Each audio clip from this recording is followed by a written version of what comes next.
You're listening to The World at 8 with Lynn Mozart.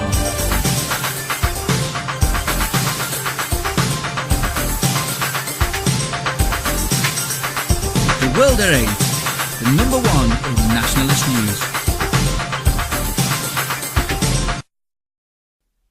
Highlights of the news today, Wednesday the 25th of September 2013. White widow of the British media. Vote Labour for no gas or oil in 2015. Student refuses to remove cap in Bromley College unless Muslim women remove their headdresses. 5 of the 13 UKIP MEPs elected in 2009 have quit or been expelled since then. Greek police raid Golden Dawn offices. Greek police face jobs cuts in latest government austerity measures. The Reverend West and a creature from the deep. China to rent 5% of Ukraine. AIDS and pregnant, Tunisian girl recounts her sex jihad in Syria. Zimbabwe elephants poisoned by cyanide. Pakistan earthquake creates new island in Arabian Sea. Thought for the day, will it be our moles next? And finally, a lucky fall from grace for a little piglet. UK news. White widow of British media. One recurring theme from the despicable attack on Nairobis Westgate Mall was whether Samantha Lewthwaite was involved. This reporter couldn't give a fig. What is irritating is constant referrals in the British media to the White Widow. It's a bit racist, isn't it, especially when we're not allowed to say the White Widow is the white she-dog married to a black Muslim bastard. According to all the news reports emerging, it's still not known whether Samantha Lewthwaite was present and accounted for. Al-Shabaab told Channel 4 News no women were involved, and the Daily Mail reports that Kenyan officials and survivors of the attack state a female was involved. What we do know is that Kenya has begun 3 days of national mourning for the 72 known victims of this vicious attack by Islamist radicals in Kenya.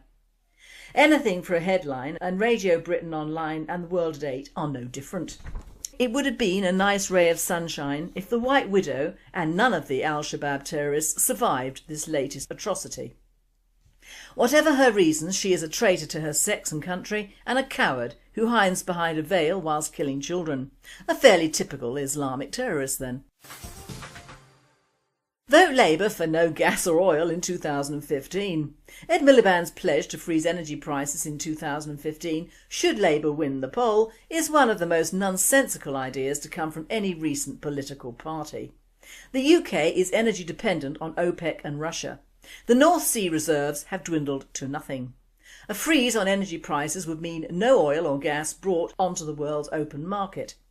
No imported oil or gas means queues at the petrol station, power plants unable to meet demands for electricity, and homes without electricity or gas for heating during winter.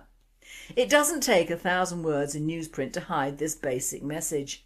Vote Labour for this pledge and you will spend years in the cold. Student refuses to remove cap in Bromley College unless Muslim women remove their headdresses. A student asked not to wear her cap in Bromley College says she won't agree unless Muslim women remove their headdresses as well. Caroline Powell of Sevenoaks Way, Orpington, is attending Greenwich University, which uses facilities in Bromley College, Rookery Lane. Whilst inside the Bromley College buildings, the 39-year-old has been told repeatedly to remove her cap, but believes that, while Muslim women are allowed to wear headdresses, this represents double standards. The 39-year-old told News Shopper, "It started in September last year when I got stopped at the door by a woman and she said you need to take your cap off. It's a small black leather cap but it's part of my identity. She said you need to take it off, they are the rules. A Muslim woman walked in behind me and I asked if she was going to ask her to take off her headdress." Bromley College explained to Miss Powell her cap should be removed for security reasons. They said it was so they could ID all users of the college so nothing can obscure their face. But all these Muslim women are walking in with scarves across their faces. Miss Powell has continued to make a stand, and over the last few months tensions between her and the staff have increased to the point she fears she will be thrown off the course. She said, "If one rule is made for all of them, fine, but I'm not going to be treated like this when everyone else is allowed to do what they want.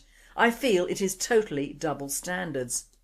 World at 8 states, "It is double standards and 8 news grand. This story was originally found in the South London newspaper The News Shopper on the 23rd of September. Although it has spawned numerous postings elsewhere the last 2 days, it is no longer found on its original news posting. We mustn't publicise someone standing their ground and well within the law doing so, must we? 5 of the 13 UKIP MEPs elected in 2009 have quit or been expelled since then. Godfrey Bloom, the UKIP MEP for Yorkshire, England, resigned from the party yesterday after hitting a journalist over the head and calling a room full of female party activists sluts during the UKIP party conference last week. Bloom had already had the party whip withdrawn by party leader Nigel Farage, who announced his decision during the party conference after lamenting that Bloom's behaviour would dominate media coverage of the event. In a statement, Bloom said he intends to remain in the European Parliament as an independent. Out of the 13 UKIP MEPs elected in 2009, Bloom is the 5th to quit or be expelled. All of those 5 are still sitting in the Parliament, either as independents or British Conservatives. European news. Greek police raid Golden Dawn offices. Greek police raided the offices of Golden Dawn and arrested a police officer, authorities said, amidst a major probe on the links between law enforcers and far-right politicians. A 45-year-old officer who's working as the bodyguard of a Golden Dawn lawmaker was detained during the raid at party offices in central Greece, a police source said.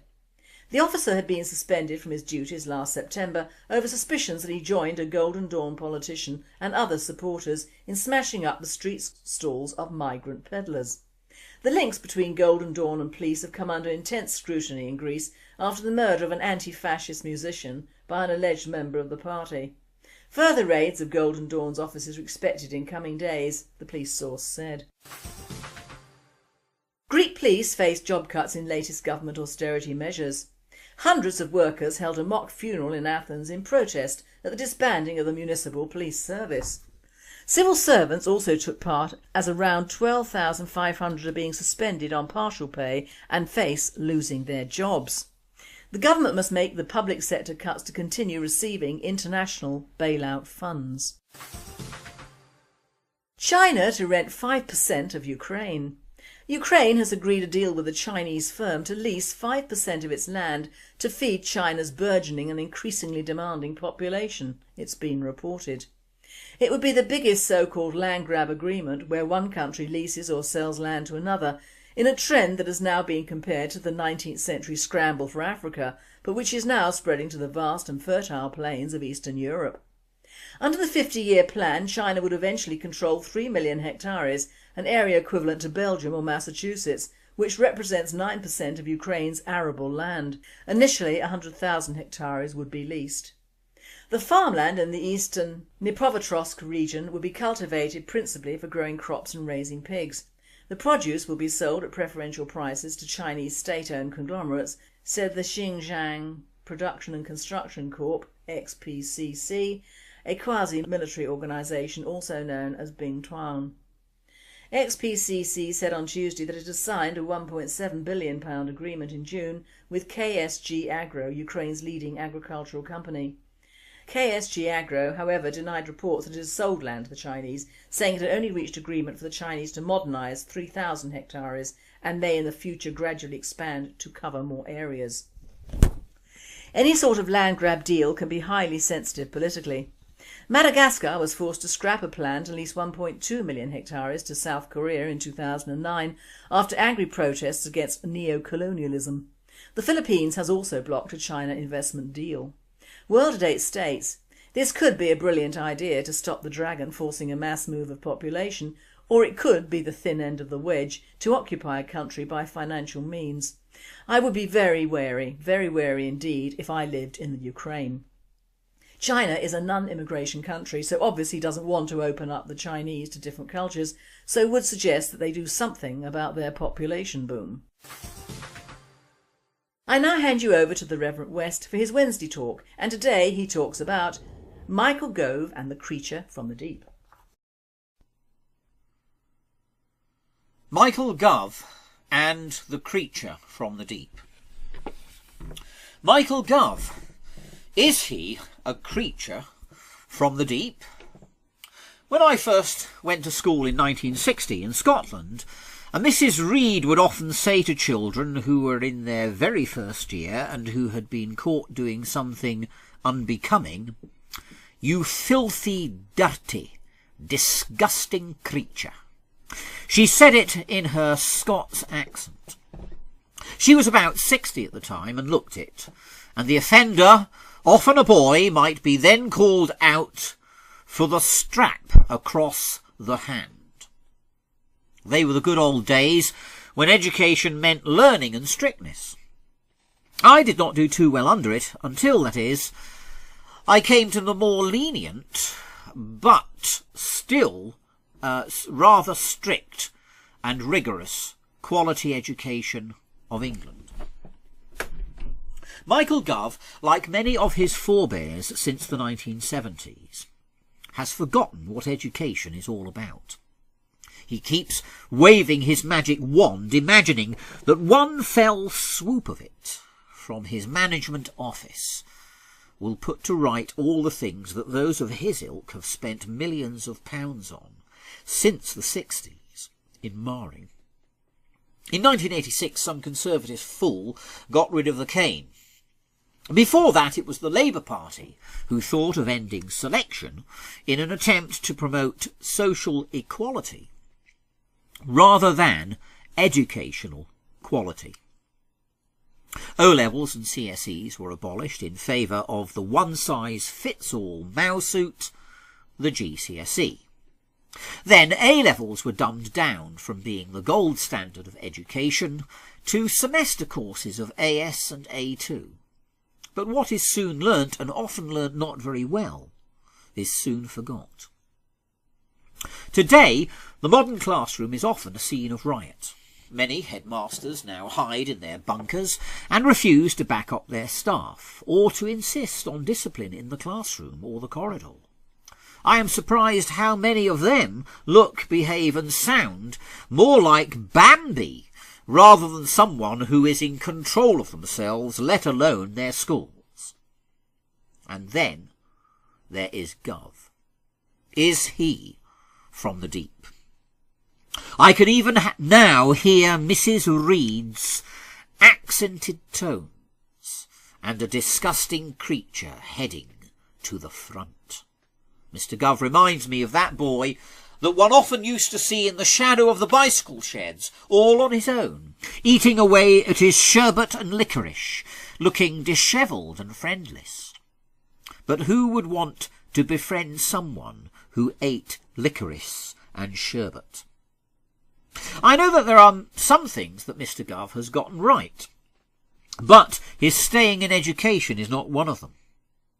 For example, he did his best to distribute the King James Bible to every school in 2012 upon its 400th anniversary.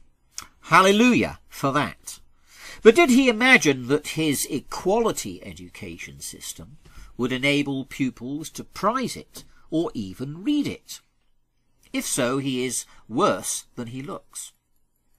I am deeply disturbed by a man who cannot get back to basics and does not know what it means to be a true blue.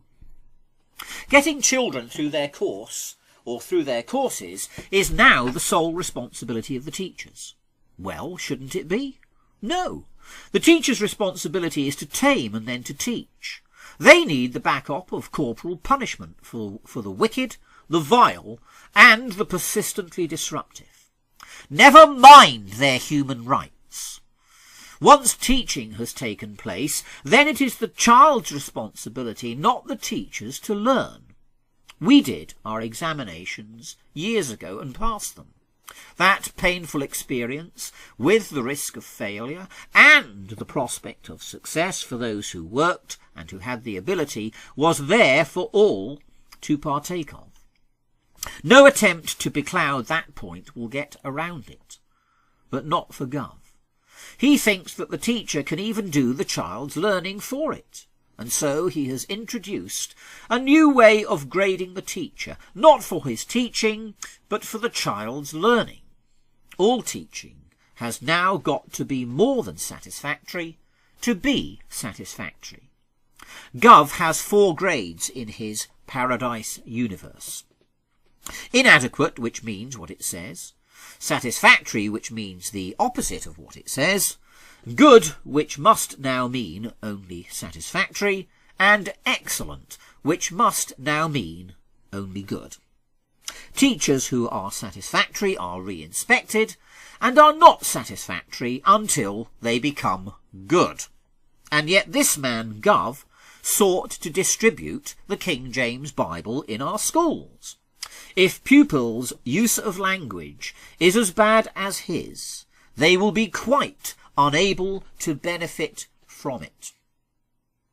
The latest development from this command-style education system, run ultimately from an ex-journalist in a distant office, is to force apprentice-style children to do at least several GCSEs and to get at least 3 grade Cs.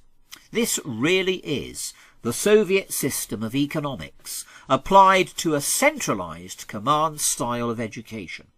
The command style of running the economy in the Soviet Union produced low growth, shoddy domestic products, food shortages and immense queues.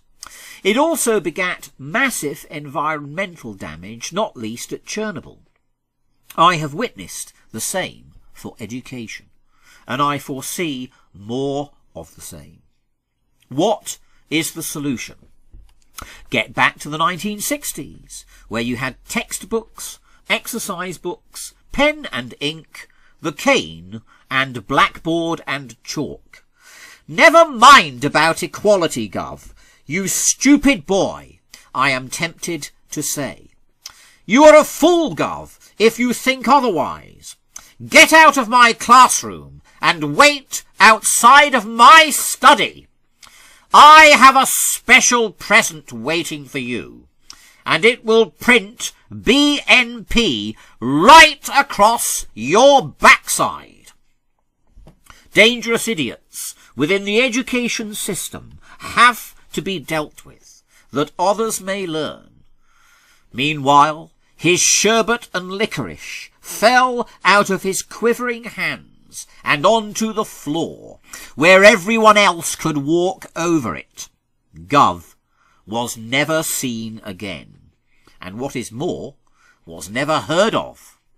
Let us hope he learns something useful from someone who knows, and that he adopts an alternative future for himself and the rest of us.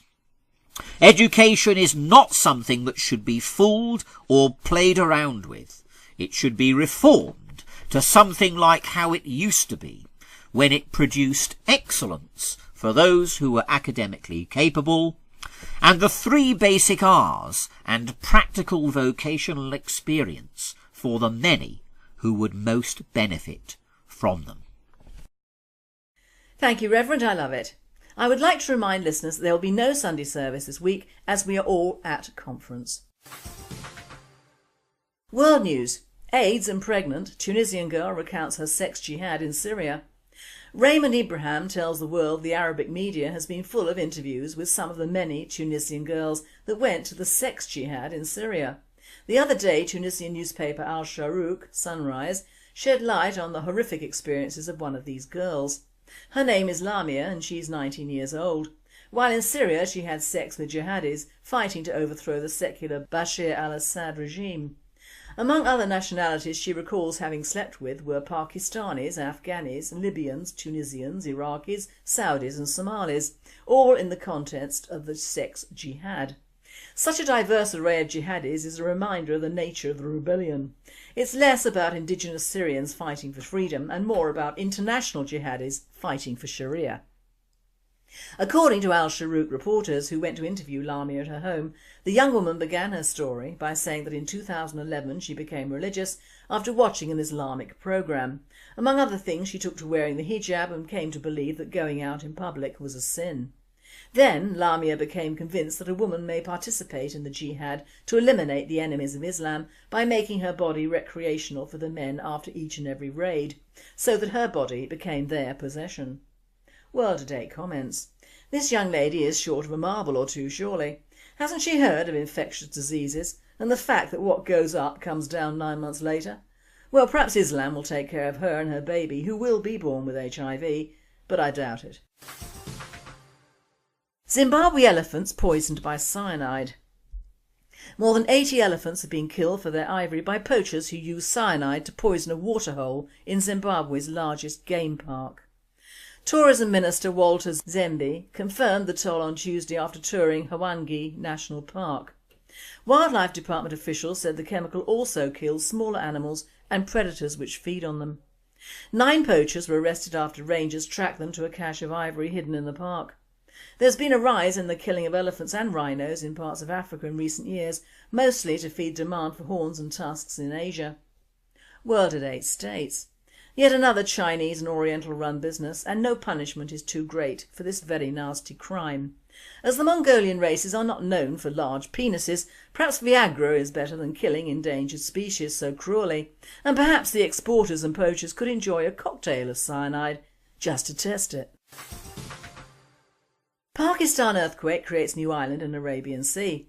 Earthquakes are more commonly associated with death and destruction, and the 7.8 magnitude quake in Pakistan was no different. It killed at least 250 people and flattened houses in the country's remote southwest. But it was so powerful it also created something, a small island around 600 metres off Pakistan's Gwadar coastline in the Arabian Sea. People gathered on the beach to catch a glimpse of the new island, reportedly 200 metres long and 100 metres wide. Dr Brian Bapty from the British Geological Survey said the island had appeared off the coast of Pakistan after the earthquake is a mud volcano, formed as gas and water forced its way through the surface. World at 8 states. Unfortunately not large enough to accommodate our illegal Pakistani migrants. What a disappointment. Thought for the day. Will it be our mouths next? Now, I made a promise to my better half not to slag off the Muslims all the time, but I'm afraid I'm about to break it. There are many reasons for this, and I'm going to tell you mine. My main reason is fear, honest and simple. I know all that ridiculous diversity-fueled rubbish about fearing what you don't know, but the reverse and more usual answer to this is I fear what I do know. What I do know is from my travels and living abroad in the days before multiculturalism is that even in the 60s Islam was regarded as a necessary evil for the masses in large countries, usually in the third world. In fact, well out of our sight in the West. I know it was Islam that effed up partition in India and that a vast majority of Islam sided with Hitler and co, which I always found odd as they're hardly of Aryan stock but more of the Semite stock I would have thought. An Indian guy I met in the late 70s with my second husband in Hong Kong said that whenever you get Muslims into a new country, that country will undergo changes and troubles because that is how they operate, slowly and by force of numbers, and he was absolutely right. Since then we've had the UN taking up the cudgels of the poor persecuted Muslims, even in countries formerly not considered their own by culture or history, merely by living there a few generations, culminating in the greatest surges of Muslim migration into Europe that has been seen since the Middle Ages. Make no mistake, you don't have to be a raving fascist or a nationalist knuckle-dragger, as we're called, to see what's happening on a large scale to the UK as well.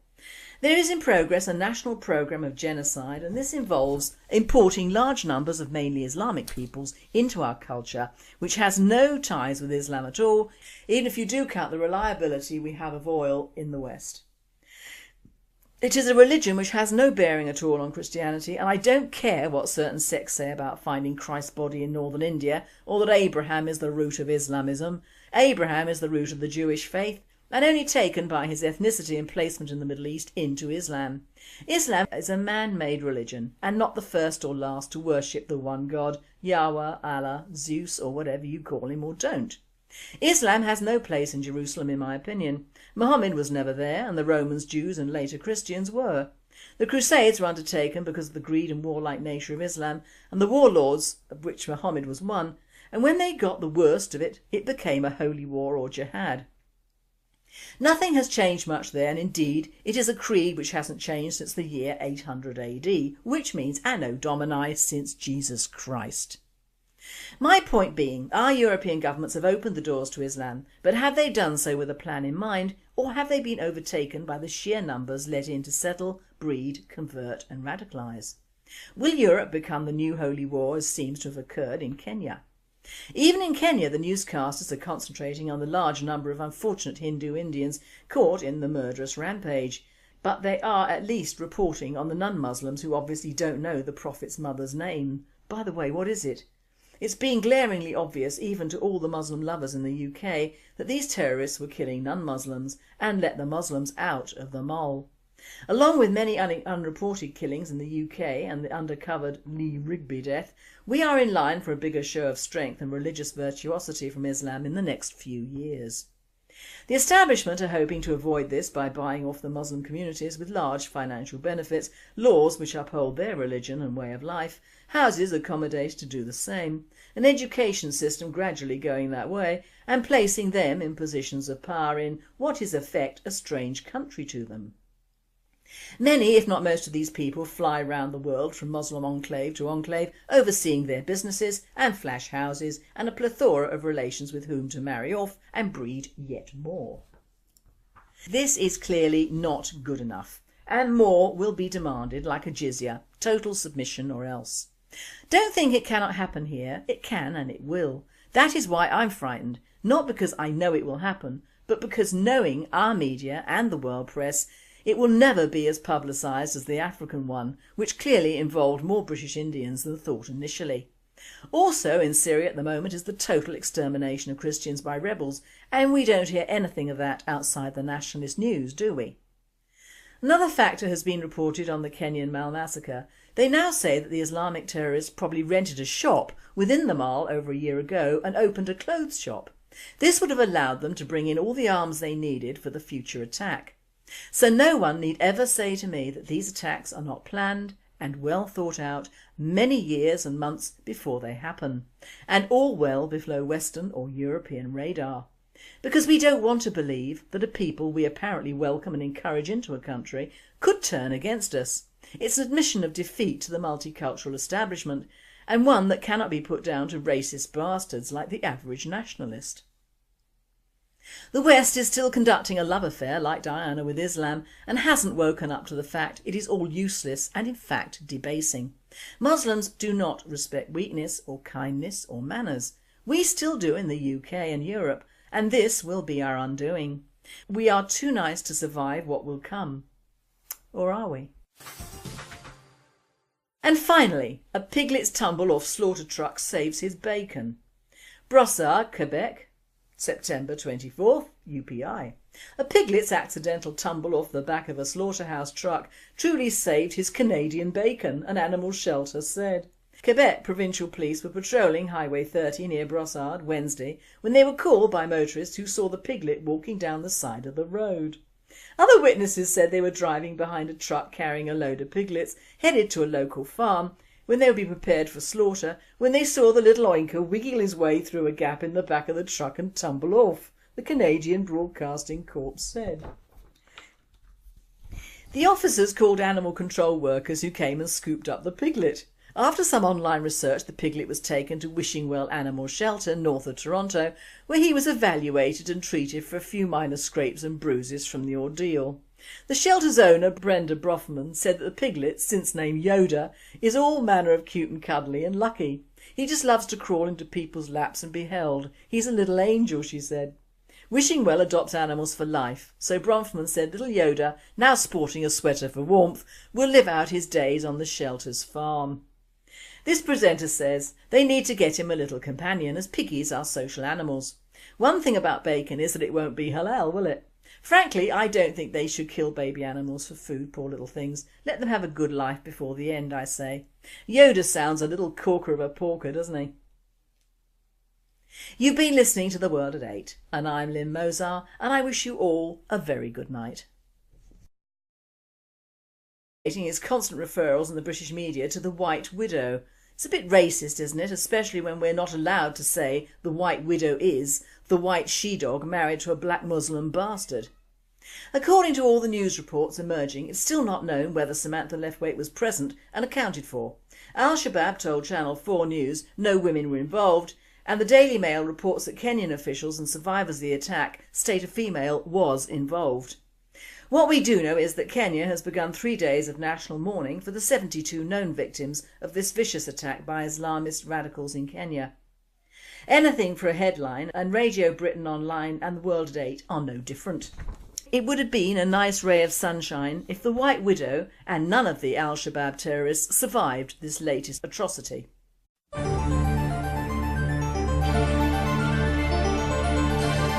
You're listening to The World at 8 with Lynn Mozart.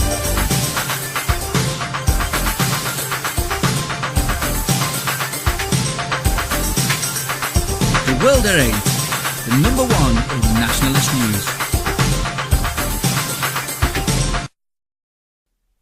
Highlights of the news today, Wednesday the 25th of September 2013. White Widow of the British media. Vote Labour for no gas or oil in 2015. Student refuses to remove cap in Bromley College unless Muslim women remove their headdresses. 5 of the 13 UKIP MEPs elected in 2009 have quit or been expelled since then. Greek police raid Golden Dawn offices. Greek police face jobs cuts in latest government austerity measures. The Reverend West and a creature from the deep. China to rent 5% of Ukraine. AIDS and pregnant Tunisian girl recounts her sex jihad in Syria. Zimbabwe elephants poisoned by cyanide. Pakistan earthquake creates new island in Arabian Sea. Thought for the day, will it be our moles next? And finally, a lucky fall from grace for a little piglet. UK news. White Widow of British media. One recurring theme from the despicable attack on Nairobis Westgate Mall was whether Samantha Lewthwaite was involved. This reporter couldn't give a fig. What is irritating? Whatever her reasons, she is a traitor to her sex and country and a coward who hides behind a veil whilst killing children. A fairly typical Islamic terrorist then. Vote Labour for no gas or oil in 2015. Ed Miliband's pledge to freeze energy prices in 2015 should Labour win the poll is one of the most nonsensical ideas to come from any recent political party. The UK is energy dependent on OPEC and Russia. The North Sea reserves have dwindled to nothing. A freeze on energy prices would mean no oil or gas brought onto the world's open market. No imported oil or gas means queues at the petrol station, power plants unable to meet demands for electricity, and homes without electricity or gas for heating during winter. It doesn't take 1,000 words in newsprint to hide this basic message. Vote Labour for this pledge and you will spend years in the cold. Student refuses to remove cap in Bromley College unless Muslim women remove their headdresses. A student asked not to wear her cap in Bromley College says she won't agree unless Muslim women remove their headdresses as well. Caroline Powell of Sevenoaks Way, Orpington, is attending Greenwich University, which uses facilities in Bromley College, Rookery Lane. Whilst inside the Bromley College buildings, the 39-year-old has been told repeatedly to remove her cap, but believes that, while Muslim women are allowed to wear headdresses, this represents double standards. The 39-year-old told News Shopper, "It started in September last year when I got stopped at the door by a woman and she said